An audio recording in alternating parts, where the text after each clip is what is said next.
La guerre a duré des mois et n'est pour l'instant pas près de se terminer. Début juin, le tribunal de Fairfax en Virginie, théâtre de la confrontation judiciaire entre les ex-époux Amber Heard et Johnny Depp, rendait son verdict.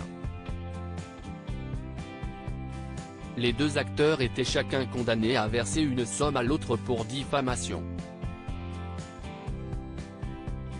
Si le montant demandé à Johnny Depp n'a pas excédé 2 millions de dollars, Amber Heard s'est vue condamnée de manière bien plus importante. La star d'Akaman doit débourser pas moins de 13 millions de dollars. Décision à laquelle elle a finalement fait appel, estimant que le jury présent au procès a fait des erreurs qui ont empêché de prononcer un verdict juste, équitable et respectant le premier amendement.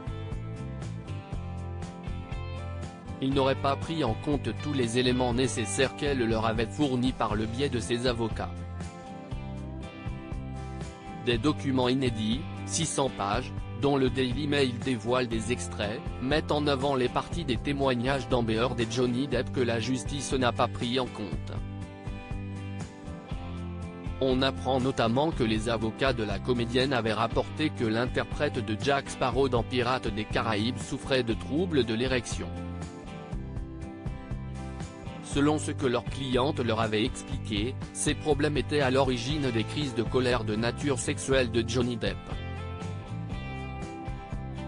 En affirmant avoir été victime de violences conjugales de la part de l'acteur, Amber Heard avait évoqué un viol avec une bouteille d'alcool. De leur côté, les avocats de Johnny Depp avaient quant à eux prévu de se servir du bref passé de stripteaseuse d'Amber Heard pour obtenir gain de cause en dévoilant des photos d'elle complètement nue. Un fait que la juge Penny Ascarat, en charge du procès, n'avait pas non plus voulu prendre en compte. Tout comme les messages échangés entre Johnny Depp et Marilyn Manson, également accusés de violence et d'agression sexuelle par d'anciennes compagnes, au sujet de la maman d'Unia.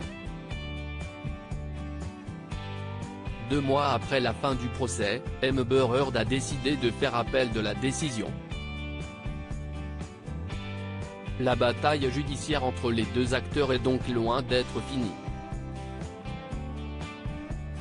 Et ils sont visiblement prêts à tout pour rallier le tribunal et les jurés à leur cause.